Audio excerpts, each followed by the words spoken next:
Hello বন্ধুরা, আপনারা দেখছেন ডিজিটাল সবকিছু ইউটিউব চ্যানেল।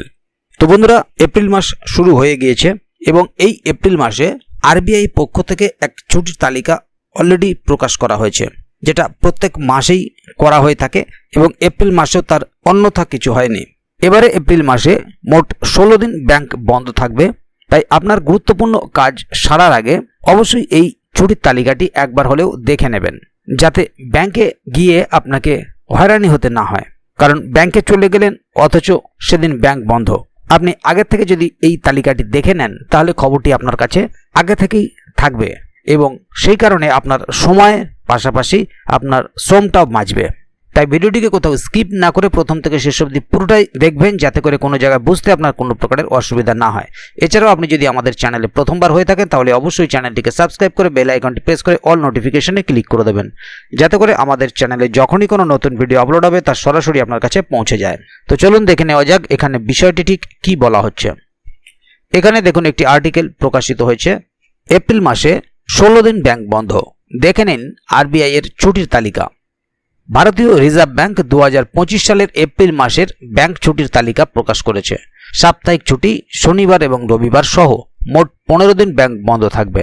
তবে স্থানীয় উৎসব এবং অনুষ্ঠানের উপর নির্ভর করে রাজ্যভেদে ব্যাংক ছুটির সময়কাল ভিন্ন হয়। আসুন ব্যাংক ছুটির সম্পূর্ণ তালিকা এবং এই ছুটির সময় আপনি কিভাবে আপনার ব্যাংকিং কাজ করতে পারেন তা একবার দেখে নেওয়া যাক।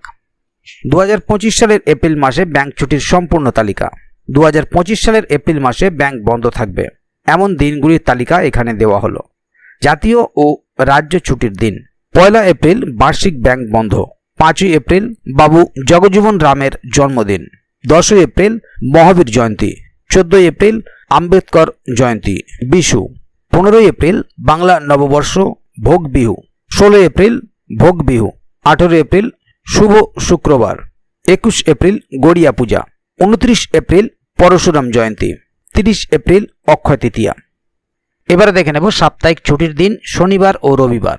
6 এপ্রিল রবিবার, 12 এপ্রিল দ্বিতীয় শনিবার, 13 এপ্রিল রবিবার, 20 এপ্রিল রবিবার, 26 এপ্রিল চতুর্থ শনিবার এবং 27 এপ্রিল রবিবার। এটা মনে রাখা গুরুত্বপূর্ণ যে প্রতিটি রাজ্যে ব্যাংক ছুটি একদিনে হয় না। আরবিআই আঞ্চলিক উৎসব এবং অনুষ্ঠানের উপর ভিত্তি করে ছুটি নির্ধারণ করে। আপনার রাজ্যে সঠিক ছুটির দিনগুলি জানতে আপনি আরবিআই এর অফিসিয়াল ওয়েবসাইটটি দেখতে পারেন, যেখানে রাজ্যভিত্তিক ছুটির তালিকা দেওয়া আছে। কোন কোন অনলাইন ব্যাংকিং পরিষেবা অব্যাহত থাকবে? যদিও এই ছুটির দিনে ব্যাংক বন্ধ থাকবে, আপনার ব্যাংকিং লেনদেন নিয়ে চিন্তা করার দরকার নেই। আপনি কিভাবে এখন আপনার ব্যাংকিং চাহিদা পরিচালনা করতে পারেন তা এখানে দেওয়া হলো। ইন্টারনেট ব্যাংকিং: অর্থ স্থানান্তর, ব্যালেন্স চেক এবং অনলাইনে বিল পরিশোধ করুন। মোবাইল ব্যাংকিং: তাৎক্ষণিক লেনদেনের জন্য ব্যাংকিং অ্যাপ ব্যবহার করুন। ইউপিআই পেমেন্ট: গুগল পে এবং ফোনপের মতো ইউপিআই অ্যাপের মাধ্যমে দ্রুত অর্থ প্রদান করুন। এটিএম পরিষেবা: যে কোনো সময় এটিএম থেকে নগদ টাকা উত্তোলন করুন। গ্রাহক সহায়তা চ্যাটবোর্ড: কিছু ব্যাংক প্রশ্নের জন্য চ্যাট ভিত্তিক পরিষেবা প্রদান করে। যেহেতু এপ্রিল মাসে 16 দিনের জন্য ব্যাংক বন্ধ থাকবে, তাই এই অনুযায়ী আপনার ব্যাংকিং কার্যক্রম সেরে ফেলুন তাড়াতাড়ি। তবে অনলাইন ব্যাংকিং পরিষেবাগুলি 24/7 অর্থাৎ 24x7 উপলব্ধ থাকায় আপনি এখনও ছুটির পরও কোনো ব্যাংকে না গিয়েই আপনার বেশিরভাগ লেনদেন করতে পারেন। তাহলে বন্ধুরা, বুঝতেই পারছেন এখানে বিষয়টি ঠিক কী বলা হলো।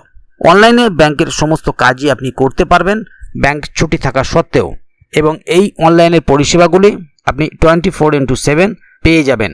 পাশাপাশি এই যে 16 দিন ছুটির তালিকা আরবিআইয়ের তরফ থেকে প্রকাশ করা হলো, এটি বিভিন্ন রাজ্য অনুযায়ী আলাদা এবং আপনি যে রাজ্যের বাসিন্দা হবেন সেই অনুপাতে আপনার ছুটির দিনটি হবে।